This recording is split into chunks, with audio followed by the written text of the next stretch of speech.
Hello friend, welcome to your channel Gyan for exam. आज के इस वीडियो में जो हम सब जानने वाले हैं ये आपके लिए खास रहेगा और अब आपके पास कुल मिलाकर के आखिरी के 30 दिन बचे हैं, तो ये सेट आपके लिए महत्वपूर्ण रहेगा और अब आपके लिए आपका समय महत्वपूर्ण रहेगा।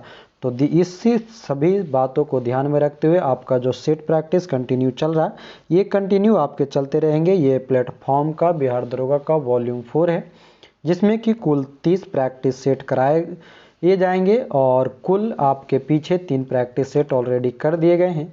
आपने नहीं देखा है तो उसे ज़रूर देख लेंगे। आज का प्रैक्टिस सेट नंबर 4 होगा। तो आज के लिए आपका कट ऑफ रखा गया है 70, तो आप 70 आप ज़रूर आसानी से क्रॉस करेंगे। आज का सेट बहुत ही आसान है, तो आप क्रॉस कर जाएंगे। आप जितने भी प्रश्न को बनाएंगे उसे आप नोट करते चलेंगे, लिखते चलेंगे कि आपके कितना सही और गलत हो रहा है। और गलत होते ही और सही होते ही उस सभी का आप आखिरी में कमेंट में ज़रूर बताएंगे आपके कितने। हम आपके कमेंट को देख करके आपको हम बैक कुछ कमेंट आपको ज़रूर करेंगे। तो चलिए देखेंगे। और सबसे बड़ी बात आप लोगों को बता दूं कि आप लोग का जिनका भी एग्ज़ाम है दरोगा का, उनके लिए 4 दिसंबर 2021 को एक दरोगा का ओपन टेस्ट कराया जा रहा है पटना के गांधी मैदान में सुबह के 8 बजे। तो आप लोग ज़रूर समय से पहुंच जाएंगे और उसके लिए आपको एक व्हाट्सएप ग्रुप का पर्सनल टेस्ट का एक ग्रुप का बना दिया गया है, उसे आप ज्वाइन कर लेंगे, नीचे लिंक में दिया हुआ है। तो चलिए शुरू करेंगे आज के प्रश्न को और आखिरी तक बने रहेंगे। वीडियो को एक बार पसंद आने पर लाइक शेयर कमेंट करेंगे और ज़्यादा से ज़्यादा लोगों तक इसे ज़रूर शेयर करें ताकि वो भी देख सकें और साथ ही साथ हमें भी मोटिवेशन मिलता रहे। तो आप उम्मीद है आप ज़रूर ऐसा करेंगे। तो चलिए देखेंगे आज के सीरीज को। चलिए सेट नंबर 4 का पहला प्रश्न निकालेंगे और पहला प्रश्न देखेंगे क्या कहता है कि परमाकल्चर किसका पर्याय है। तो आराम से शांतिपूर्वक आंसर करते चलेंगे, प्रश्न को ध्यान से समझेंगे और आंसर करेंगे। तो परमाकल्चर का जो पर्याय माना जाता है ये पारिस्थितिकी से संबंधित होता है। तो हमारा सही आंसर हो जाएगा ऑप्शन नंबर ए। दूसरा प्रश्न है कि प्रोटीन की कमी से कौन सा रोग होता है। तो आपने पढ़ा होगा कि प्रोटीन की कमी से अगर ऑप्शन में देखा जाए तो आपको ऑप्शन नंबर बी दिखाई दे रहा है, क्वाशियोरकर। तो क्वाशियोरकर जो है प्रोटीन की कमी से होने वाले बीमारियों में जाना जाता है। एक और नाम हम याद रखेंगे प्रोटीन की कमी से, मरासमस नामक रोग भी प्रोटीन की कमी से ही होता है। तीसरा प्रश्न देखेंगे। तीसरा कहता है कि एक मनुष्य स्मृति खो बैठा है, इसके मस्तिष्क का कौन सा भाग प्रभावित हुआ है। यानी कि अगर अपना मेमोरी लॉस हो गया है तो उसका कौन सा भाग प्रभावित होगा। तो जो प्रमस्तिष्क होता है, प्रमस्तिष्क उसका प्रभावित होता है। और प्रमस्तिष्क में ही हम क्या करते हैं, यानी कि जो सेरिब्रम होता है, सेरिब्रम में बुद्धि विवेक ज्ञान का प्रमुख केंद्र के रूप में माना जाता है, जबकि सेरिबेलम जो होता है, सेरिबेलम में हम मनुष्य के शारीरिक गतिविधि को निर्धारित करते हैं। चलेंगे चौथे प्रश्न की ओर। चौथा प्रश्न क्या कहता है कि किस समूह के सदस्य को आमतौर पर अस्पंज कहा जाता है। अस्पंज किसे कहा जाता है। तो सही आंसर हो जाएगा पोरीफेरा समूह के जंतुओं को अस्पंज के नाम से जाना जाता है। पांचवा प्रश्न है कि कौन सा लक्षण लिंग सहलग्न यानी कि सेक्स इनहेरिटेंस है। तो सेक्स इनहेरिटेंस के नाम से जो जाना जाता है, लिंग सहलग्नता के नाम से, वह हो जाएगा लाल हरी वर्णांधता अथवा हीमोफीलिया। हीमोफीलिया नामक रोग जो है ये लिंग सहलग्नता से संबंधित होते हैं। अगला चलते हैं। हमारा छठा प्रश्न है कि सूची 1 का सूची 2 से मिलान करें। तो सूची 1 का सूची 2 से मिलान करेंगे तो आप देखेंगे सबसे पहले जो हमारा है सारस। सारस क्या है तो मल्टीपल पर्पस सिविल हवाई जहाज है। भीष्म के बारे में आपने नाम सुना होगा, जो ये सही आंसर हो जाएगा हमारा एक बैटल टैंक के रूप में जाना जाता है। ब्रह्मोस जो कि एक मिसाइल है और इनसेट 3C जो है वह सैटेलाइट के रूप में जाना जाता है। तो हमारा सही आंसर हो जाएगा ऑप्शन नंबर डी 2 1 4 3। सातवां प्रश्न कहता है आवश्यक वसा अम्ल फैटी एसिड है। फैटी एसिड क्या है तो लिनोलिक अम्ल कहलाता, ऑप्शन नंबर बी। आप लोग एक बात का ध्यान रखेंगे, जो लोग खास करके पटना में हैं या पटना आ सकते हैं उनके लिए 4 दिसंबर को इस शनिवार को एक दरोगा का ओपन टेस्ट ऑफलाइन ऑर्गेनाइज किया जा रहा है। तो आप लोग पटना गांधी मैदान सुबह 8 बजे पहुंच जाएंगे 4 दिसंबर को। ठीक है, जो लोग पटना हैं या जो आ सकते हैं वो अपने और दोस्तों के साथ भी पहुंचेंगे, तो मज़ा आएगा आपको टेस्ट देने में भी। चलिए, आठवां कहता है कि बाल गंगाधर तिलक ने भारतीय स्वतंत्रता संग्राम के उद्देश्य से कौन सा समाचार पत्र प्रारंभ किया था। बाल गंगाधर तिलक से संबंधित तो वह था केसरी, ऑप्शन नंबर बी हो जाएगा। बाल गंगाधर तिलक ने केसरी के साथ साथ एक और पत्र जो निकाला था वह मराठा के नाम से जाना जाता है, ये भी ध्यान में रखेंगे। अगला प्रश्न कहता है हमारा कि हरिजन समाचार पत्र के संपादक कौन थे। हरिजन समाचार पत्र के संपादक के रूप में जो जाने जाते हैं बापूजी यानी कि Gandhi ji, option number C. और इन्होंने जो ये प्रकाशित किया था साल 1933 में प्रकाशित किया था, पुणे के यरवदा जेल में रहते हुए। प्रश्न हमारा कि भारत और तिब्बत के बीच में कौन सी सीमा रेखा स्थित है। भारत और तिब्बत के बीच में बात कर रहा है, तो तिब्बत जो है ये चीन के ही अंतर्गत आता है, तो इस कारण से हमारा सही आंसर हो जाएगा मैकमोहन सीमा रेखा। मैकमोहन की अगर बात करें तो इसका निर्माण जो है 1914 के आसपास में किया गया था। शिव समुद्रम किस नदी द्वारा बनाया गया द्वीप है। शिव समुद्रम द्वीप, तो ये कावेरी नदी पर बनाया गया द्वीप है, ऑप्शन नंबर ए हो जाएगा, डी हो जाएगा। और इसका निर्माण जो है 1902 में किया गया था। ज्वालामुखी कहाँ फैला हुआ है। ज्वालामुखी जो है कहाँ पर फैला होता है, तो सही हो जाएगा द्वीप में, केवल तटीय भाग में, बलित पर्वत में, यानी कि उपरोक्त सभी, ऑप्शन नंबर डी। 13 नंबर का प्रश्न कहता है कि इंदिरा गांधी नहर को किन नदियों से पानी मिलता है। आंसर करेंगे, आसान सा प्रश्न है। तो इंदिरा गांधी को हमें नहर से जो सतलज और ब्यास नदी से प्राप्त होती है, ऑप्शन नंबर ए हमारा सही हो जाएगा। और ये मुख्यतः पंजाब और राजस्थान को सिंचित करता है। 14 नंबर की प्रश्न है कि किस संस्थान ने दिव्य नयन नामक व्यक्तिगत रीडिंग मशीन विकसित किया है।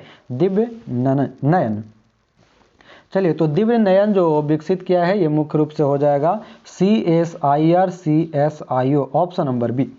15 नंबर प्रश्न कहता है कि किस देश ने पहली बार ताइवान को पहली बार हथियार बेचने की मंजूरी दी है।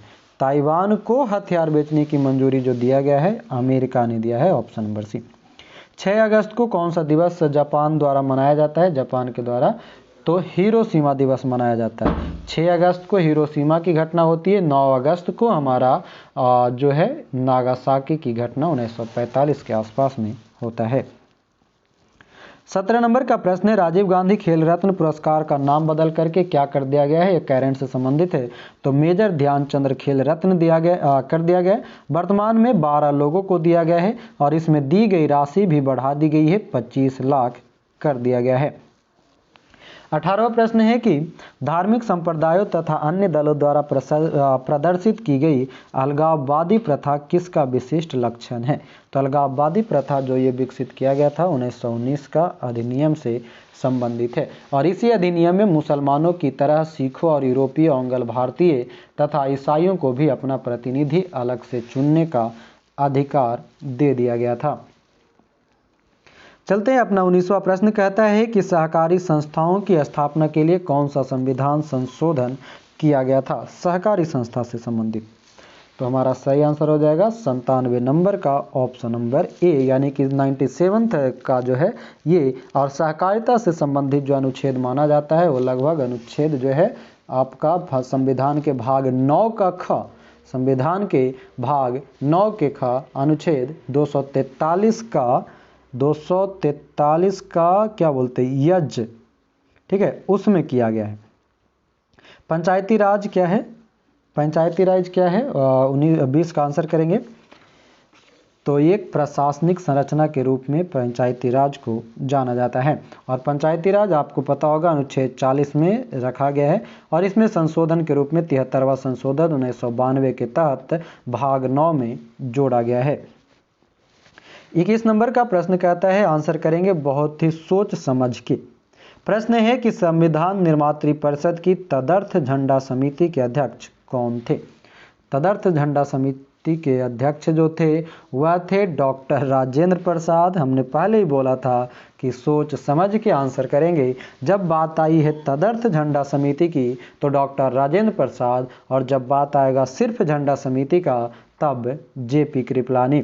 साथ ही साथ राजेंद्र प्रसाद से याद रख लेंगे ये संचालन समिति और नियमन समिति से भी संबंधित हैं। चलिए अगला प्रश्न हम देखते हैं 22 नंबर। क्या कहता है कि किस आयोग ने अखिल भारतीय सेवा के पद को समाप्त करने की सिफारिश की थी?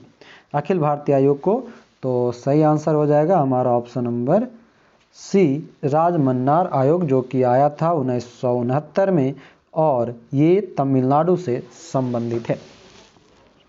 यूरोप क्लीपर मिशन के संदर्भ में क्या सत्य है? यूरोपा क्लीपर मिशन के बारे में क्या संबंधित है? तो यह नासा और 2024 में लॉन्च करेगा, नासा का एक मिशन है, तो आंसर हो जाएगा ऑप्शन नंबर डी। खबरों में रहा 2008 GO20 क्या है? GO20 क्या है? तो ये एक प्रकार का क्षुद्र ग्रह है। GO20 क्षुद्र ग्रह है। 25वां प्रश्न कहता है कि संघाई सहयोग संगठन के संदर्भ में सही है। संघाई सहयोग संगठन के बारे में देखें तो रूस, चीन और कजाकिस्तान सहयोगी संगठन जो है इसका संघाई संगठन का संस्थापक सदस्य है और पाकिस्तान और भारत इसका अस्थायी सदस्य, दोनों सही है। आगे COP26 शिखर सम्मेलन का आयोजन किस शहर में किया गया? COP26 ग्लासगो में किया गया। 27वां प्रश्न है कि बाल आधार के संदर्भ में सही कथन है। बाल आधार के संदर्भ में, तो इसमें बायोमेट्रिक जानकारी की आवश्यकता नहीं है। यह 14 वर्ष से कम उम्र के बच्चों को जारी किया जाता है। बाल आधार ही एकमात्र सरकारी आईडी है जो नवजात शिशुओं को जारी की जा सकती है। और डी है, ए और सी दोनों सत्य है, तो इसमें ए और सी दोनों सत्य हो जाएगा, ऑप्शन नंबर डी है ना, तो ये डी हो जाएगा। बाकी जो 14 वर्ष है ये 5 वर्ष की आयु से ऊपर तक के लिए जारी किया जाएगा। अगला देखेंगे हमारा 18 नंबर का प्रश्न है, 28वां प्रश्न है कि उस बौद्ध ग्रंथ का नाम बताइए जिसमें त्रिभुजों के लिए नियमों का उल्लेख है। त्रिभुजों के लिए नियम का उद्देश्य है तो वह है विनय पिटक से संबंधित। और ये जो त्रिपिटक है ये मुख्यतः 3 थे, सूत पिटक, विनय पिटक और अभिधम पिटक। सूत पिटक की रचना प्रथम बौद्ध संगीति में आनंद द्वारा किया गया था। सूत पिटक में हमें बुद्ध के उपदेशों की जानकारी मिलता है, जबकि विनय पिटक की बात करें तो विनय पिटक की रचना उपाली के द्वारा किया गया था और इसमें आचरण एवं नियमों की जानकारी मिलता है। और अभिधम पिटक जिसमें कि बुद्ध के दार्शनिक विचारों का संकलन मिलता है जो कि तीसरे बौद्ध संगीति से संबंधित है। 29वां प्रश्न की, चलिए अगला है 29वां प्रश्न की संविधान में अन्य देशों के उधार लेने की विशेषताओं की आलोचना करते हुए किसने कहा था? संविधान के सर्वोच्च विचारों के संदर्भ में किसी को भी कोई विशेष अधिकार नहीं है। यह कथन किसका है? तो BR अम्बेडकर जी का है, डॉक्टर BR अम्बेडकर का। अगला प्रश्न है हमारा 30वां कि 27 अगस्त 1947 को संविधान सभा की बहस में किसने कहा, मेरा मानना है कि अलग निर्वाचन क्षेत्र अल्पसंख्यकों के लिए आत्मघाती होंगे। यह कथन किसका है? तो 27 अगस्त 1947 को गोविंद बल्लभ पंत यानी कि GV पंत ने ये कथन दिया था। और GV पंत जो कि उत्तर प्रदेश विधानसभा के अध्यक्ष के रूप में वहाँ पर विधानसभा से संबंधित थे उस समय जी। 31वां है कि रॉलेट एक्ट के अंतर्गत निम्नलिखित में से कौन सा एक उपाय अपनाया गया था रॉलेट एक्ट के समय में? तो आपने जानते हैं कि मार्च 1919 में रॉलेट एक्ट आया था जिसे हम काला कानून या ना कोई वकील ना कोई दलील वाली कानून के नाम से भी जानते हैं। तो यह जो है मुकदमे के बिना कारावास, ऑप्शन नंबर सी सही हो जाएगा। बिल्कुल। 32वां कहता है कि नोबेल पुरस्कार विजेता कैलाश सत्यार्थी इनमें से किस संगठन से जुड़े हुए हैं? तो कैलाश सत्यार्थी का जो संबंध है ये इन्हें बचपन बचाओ आंदोलन से संबंधित और इन्हें 2014 में मलाला यूसुफजई के साथ भारत का शांति का नोबेल पुरस्कार दिया जा चुका है। और बचपन बचाओ आंदोलन की शुरुआत इन्होंने 1980 में किया था। कैलाश सत्यार्थी के ही प्रयास से हम 12 जून को अंतर्राष्ट्रीय बाल श्रम निषेध दिवस भी मनाते हैं 12 जून को। प्रश्न है अगला हमारा 33 नंबर की, वह क्षेत्र जहां किसान केवल सब्जियों में विशेषता रखते हैं, इस प्रकार की खेती को क्या कहा जाता है? तो जहां पर भी ऐसी खेती होगा उसे हम कहते हैं truck farming. Option number D हो जाएगा। जहां पर केवल सब्जियों की विशेषताएं बताई जाती है उसे हम ट्रक फार्मिंग कहते हैं, और ये ज़्यादातर महानगरों में दिखाई देता है। आगे के प्रश्न देखेंगे। आगे के कुछ प्रश्न जो है आपके मैथ से संबंधित है, तो 34 का आप आंसर नोट कर लेंगे, 6 हो जाएगा। 35 का आंसर को मिलान करेंगे तो आपका ए हो जाएगा 28 kg। मैथ नॉर्मल सी है, आप आराम से इसको बना सकते हैं। और 36 का जो आंसर हो जाएगा ऑप्शन नंबर बी हो जाएगा 93। 37 का आपका आंसर हो जाएगा ऑप्शन नंबर सी 1। और आगे देखेंगे 38 कहता है कि ग्रीन हाउस गैसों का सबसे बड़ा उत्सर्जक क्षेत्र कौन सा है? 38 का क्या हो जाएगा? तो ऊर्जा, option number C. Greenhouse जो कि ऊर्जा का सबसे बड़ा उत्सर्जक क्षेत्र होता है, और CO2 का मुख्य उत्सर्जक क्षेत्र कल कारखानों के रूप में भी जाना जाता है।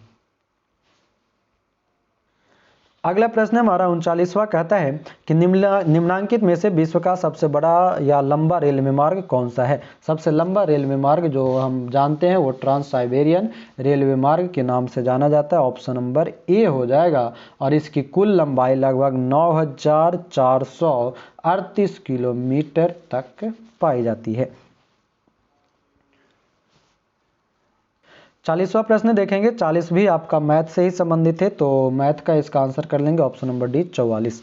41वां है, निम्नलिखित में से किस धरोहर स्थल में वास्तुकला की द्रविड़ स्थापत्य शैली है? जब बात कर देगी द्रविड़ की तो ध्यान में रखेंगे जितने भी मंदिर जो दक्षिणी भारत के होंगे वो द्रविड़ कहलाएगा, तो हमारा ऑप्शन नंबर बी हो जाएगा हम्पी, जो कि कर्नाटक में विजयनगर की राजधानी के रूप से जाना जाता है। और हम्पी में ही आपका विट्ठल स्वामी का मंदिर, विरूपाक्ष मंदिर और हजारा मंदिर स्थित है, जो कि तुंगभद्रा नदी के किनारे स्थित है।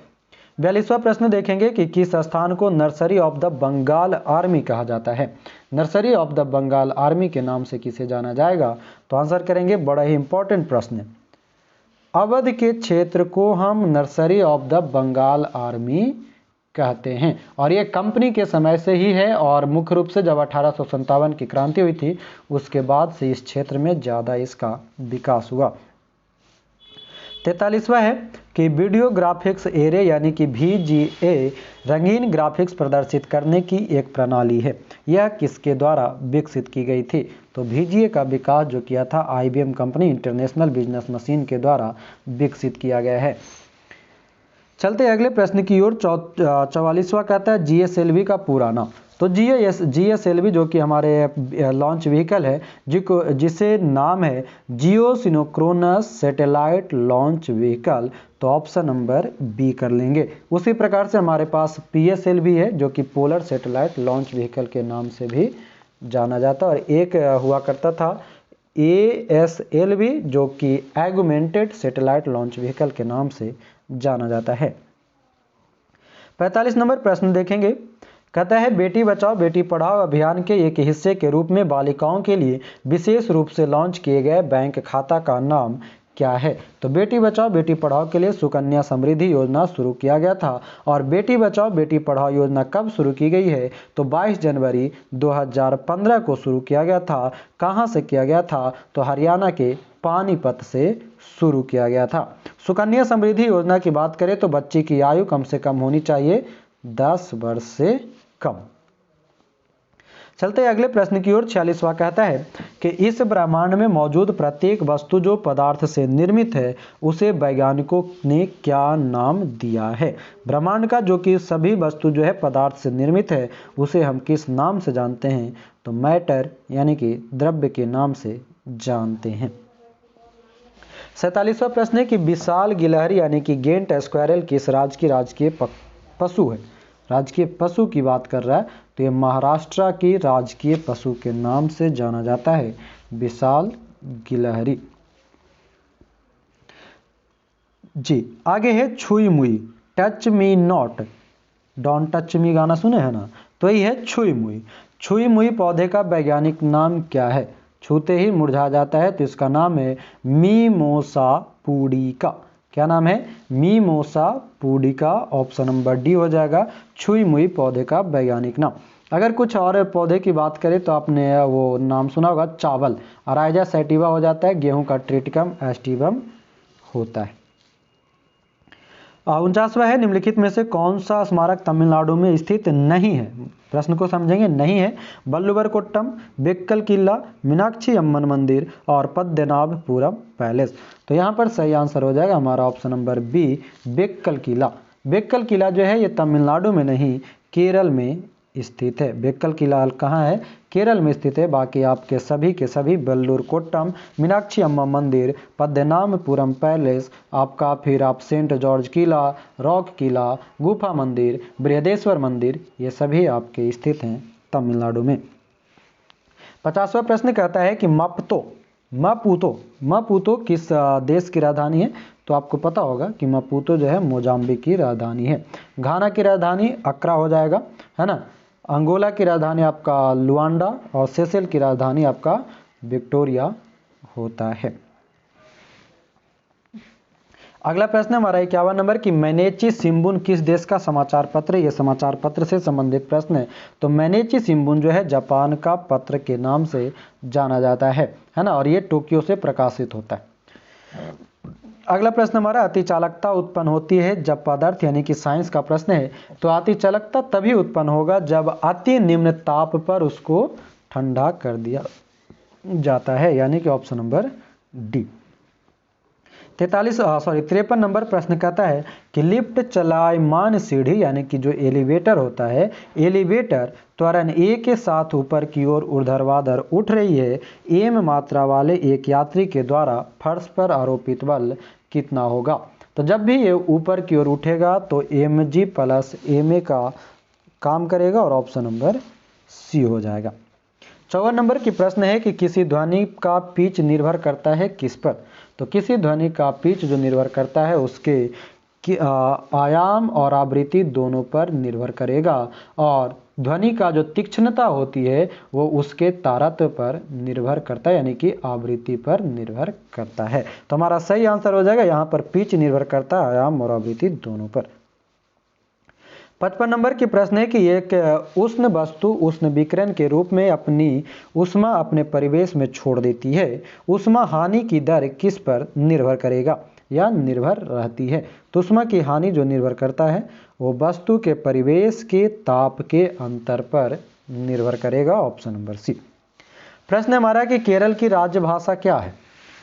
तो केरल की राजभाषा जो है मलयालम होता है, और उसी के बगल में जो हमारा केंद्र शासित प्रदेश है लक्षद्वीप, उसका भी भाषा मलयालम ही होता है। ठुमरी जो कि अर्ध शास्त्रीय भारतीय संगीत की एक आम शैली है कि रानी के रूप में किसे जाना जाता है, यानी कि ठुमरी के रानी के रूप में किसे जाना जाता है?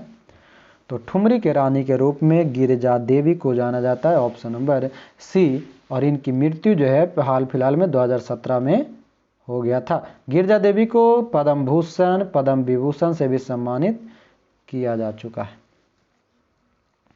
अगला प्रश्न हमारा 58 की बुखार सामान्यतः चिकित्सक से संबंधित है, वैसे ही आंखों की दृष्टि से संबंधित कौन सी बीमारी है? तो आंखों की दृष्टि से ऑप्थेल्मोलॉजिस्ट, ऑप्शन नंबर डी। 59 है कि भारतीय राजनीतिक संगठन यानी कि NDA नेशनल डेमोक्रेटिक अलायंस का पूर्ण रूप क्या है? तो ये हो जाएगा ऑप्शन नंबर सी, राष्ट्रीय जनतांत्रिक गठबंधन नेशनल डेमोक्रेटिक अलायंस, जिसकी स्थापना 1998 में किया था। और NDA का वर्तमान में नेतृत्व कौन कर रहा है? बीजेपी भाजपा कर रहा है। एक और हमारे पास संगठन है UPA। UPA का पूरा नाम क्या होता है? तो संयुक्त प्रगतिशील गठबंधन यानी कि यूनाइटेड प्रोग्रेसिव अलायंस। और UPA का गठन कब होता है? 2004 में होता है जी। UPA का गठन 2004 में। आगे चलेंगे। 60 नंबर कहता है मोलरता की इकाई है। मोलरता किसकी इकाई है? तो मोल पर केजी, ऑप्शन नंबर सी। जल की अस्थायी कठोरता इनकी उपस्थिति के कारण होती है, किसके कारण? तो कैल्शियम और मैग्नीशियम के क्लोराइड और सल्फाइड के कारण, यानी कि ऑप्शन नंबर डी CaCl2 तथा CaSO4 से। चलिए आगे देखेंगे। 62 कहता है कि निम्नलिखित नाभिकीय अभिक्रियाओं में से किस अभिक्रिया में अल्फा कणों का उत्सर्जन होता है? तो इसका आंसर हो जाएगा आपका ऑप्शन नंबर सी, हाँ घटेगा। तो यूरेनियम वाला 23892 और थोरियम का 90234 वाला से। 63 है कि कृत्रिम तौर पर गैसोलीन उत्पादन के औद्योगिक प्रक्रम को कहते हैं। गैसोलीन उत्पादन के औद्योगिक प्रक्रम को हम क्या कहते हैं? तो फिशर ट्रॉप्स प्रक्रम, फिशर ट्रॉप्स प्रक्रम के नाम से जाना जाता है। चलिए पीडीएफ थोड़ा सा धुंधला है, उसको सुनिएगा, हम पढ़ देते हैं। प्राथमिक शिक्षा के मौलिक अधिकार को संविधान में कब जगह दी गई? प्राथमिक शिक्षा अधिकार को मौलिक अधिकार के रूप में तो 2002 में दिया गया था, ऑप्शन नंबर सी कर लेंगे। और आपको पता होगा 86वां संशोधन 6 से 14 वर्ष तक के बच्चों के लिए अनुच्छेद 21 का क। 65 है कि संयुक्त राष्ट्र यानी कि यूएन जनरल असेंबली की अध्यक्षता करने वाली प्रथम महिला कौन बनी है? जनरल असेंबली की तो सही आंसर हो जाएगा विजया लक्ष्मी पंडित। और ये कब बनी थी? 1953 में बनी थी। हिंदू कोड बिल पर सुझाव इन्होंने ही दिया था। अगला प्रश्न है हमारा कि संविधान का कौन सा संशोधन राजनीतिक दल से संबंधित है? राजनीतिक दल से संबंधित जो है आपका 1985 में जो आया था 52वां संविधान संशोधन दल बदल वाला जो था 10वीं अनुसूची में जोड़ा गया था। 67 है कि भारत के राष्ट्रपति द्वारा प्रख्यापित अध्यादेश को पारित करने के लिए संसद को क्या समय सीमा दी गई है? तो अध्यादेश जो कि 123 के तहत जारी किया जाता है राष्ट्रपति के द्वारा, और इसके लिए जो समय दिया गया है मात्र 6 महीने का समय दिया गया है अध्यादेश को पारित करने के लिए। 68 है संरचनात्मक हिंसा के रूप हैं। संरचनात्मक हिंसा क्या होता है? तो परंपरागत जाति व्यवस्था, प्रीत सत्ता के आधार पर निर्मित समाज, औपनिवेशिक शासन, ऑप्शन नंबर डी। 69 कहता है कि नाबार्ड एवं क्षेत्रीय ग्रामीण बैंक किस साख स्रोत का उदाहरण है? तो ये कैसा है? संस्थागत स्रोत है। नाबार्ड की स्थापना 1982 में 12 जुलाई 1982, और इस समय नाबार्ड के जो अध्यक्ष हैं चिंताला, कुछ GR चिंताला करके नाम है, नाम कंफर्म कर लीजिएगा, चिंताला आखिरी में है। उसके बाद आपका क्षेत्रीय ग्रामीण बैंक जो है आपका 1975 में बना था, ये भी ध्यान में रखेंगे। 70 कहता है कि सकल राष्ट्रीय उत्पाद यानी कि GNP तथा शुद्ध राष्ट्रीय उत्पाद NNP के बीच अंतर किसके बराबर होता है? तो GNP और NNP के बीच का जो अंतर दर्शाया जाता है वह होता है पूंजी मूल्य ह्रास, ऑप्शन नंबर डी। 71 है कि पहली राष्ट्रीय आय समिति का गठन किस वर्ष किया गया था? पहली राष्ट्रीय आय समिति का गठन 1949 में PC महालनोबिस की अध्यक्षता में मतलब जो ये तैयार किया गया था दूसरी पंचवर्षीय योजना के मॉडल पर भी PC महालनोबिस ने किसको तैयार किया था? राष्ट्रीय आय समिति को। और दूसरी पंचवर्षीय योजना में भी PC महालनोबिस का उल्लेख था। 1949 से इसको रिलेट मत कीजिएगा, PC महालनोबिस से रिलेट कीजिएगा। हाँ, दूसरी पंचवर्षीय योजना का रूपरेखा तैयार किया था महालनोबिस ने। हाँ, 72 है कि भारतीय अर्थव्यवस्था का विकास किस आधार पर व्यक्त किया जाता है? तो हमारी अर्थव्यवस्था कैसे होती है? प्रति व्यक्ति आय से संबंधित होता है, तो ऑप्शन नंबर बी। देखेंगे सावित्री नदी में स्थित है, यानी कि सावित्री नदी किस राज्य में स्थित है? तो ये महाराष्ट्र में स्थित है। और सावित्री जो है ऋग्वेद में प्राणदेयी देवी के नाम से भी जाना जाता है।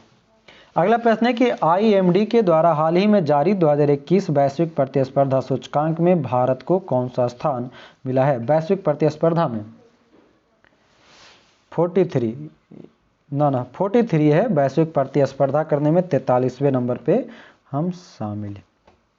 75 है कि 2011 में भारत के संविधान में होने वाले 97 संशोधन का सरोकार किस विषय है? 2011 में तो ये हुआ था सहकारी संस्थानों का गठन व कार्य संचालन के लिए 97 संविधान संशोधन 2011 के से संबंधित है।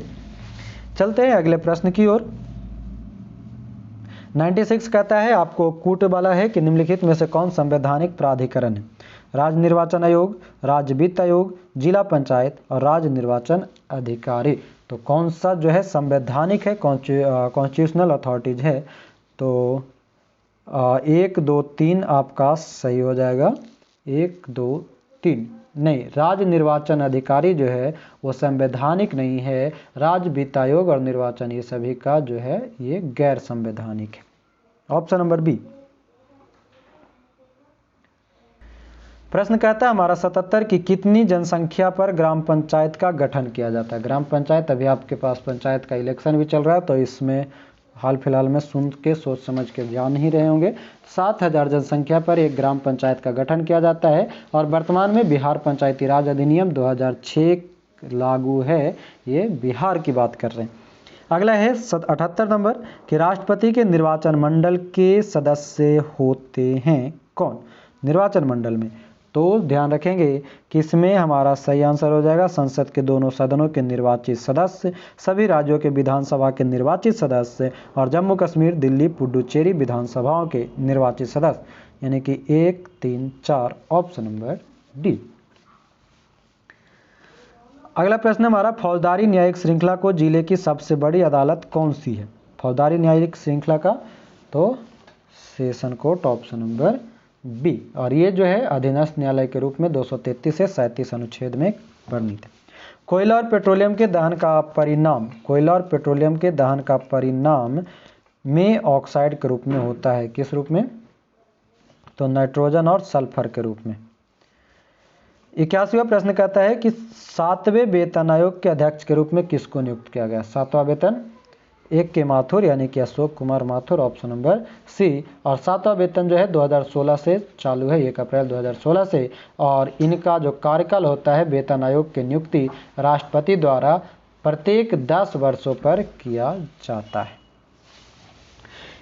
82 है कि हाँ, रामकृष्ण मिशन की स्थापना किसने की थी। तो रामकृष्ण मिशन की स्थापना जो किया गया था स्वामी विवेकानंद के द्वारा किया गया था 1897 में। कब किया जाता है, 1897 में। वायुमंडल के ऊपरी स्तरों में विद्यमान ओजोन अवशोषण करती है क्या। ओजोन परत क्या अवशोषित करता है, तो पराबैंगनी सौर विकिरण का ऑप्शन नंबर है। शांत घाटी किस राज्य में स्थित है, केरल में। फूलों की घाटी कहाँ है, उत्तराखंड, उत्तराखंड में है फूलों की घाटी।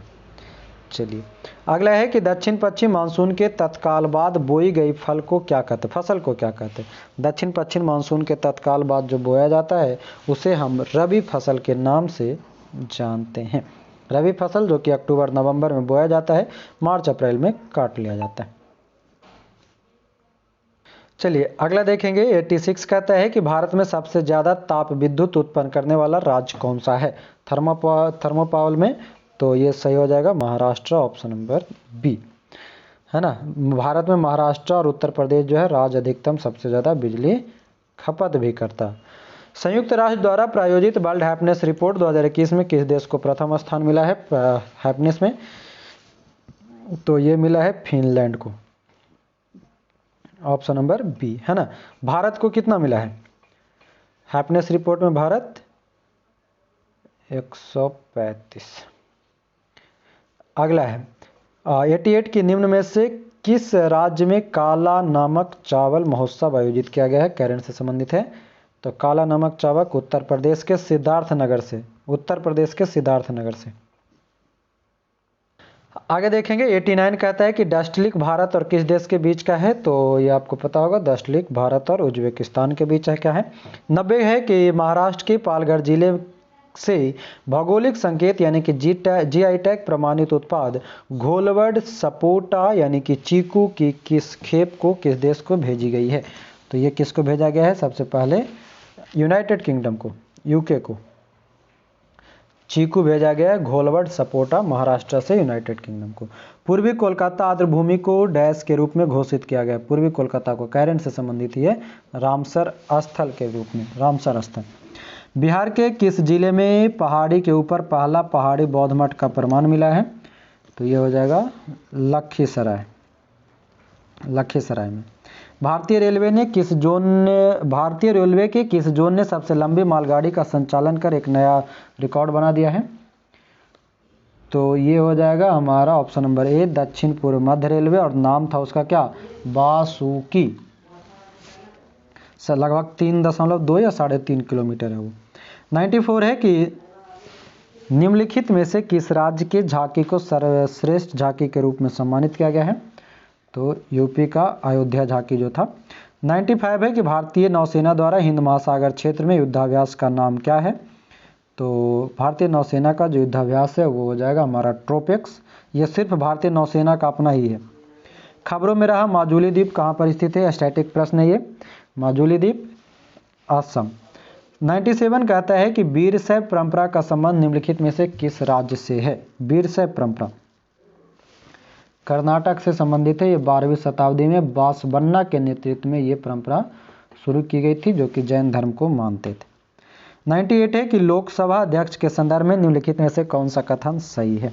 लोकसभा अध्यक्ष के बारे में देखेंगे तो इनका चयन होता है, इसका अध्यक्ष चयनित किया जाता है, निर्वाचित नहीं चयनित किया जाता है। और इसके बारे में चर्चा कहाँ पर है? अनुच्छेद 93 में चर्चा की गई है। 100 नंबर प्रश्न है कि द्रविड़ शैली के मंदिरों में गोपुरम संबंधित है। गोपुरम से क्या संबंध होता है?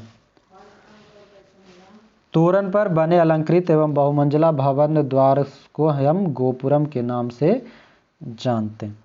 और आखिरी प्रश्न है आज का कि भारतीय विदेश नीति जो तटस्थता पर आधारित थी का प्रारंभ किया गया था किसके द्वारा?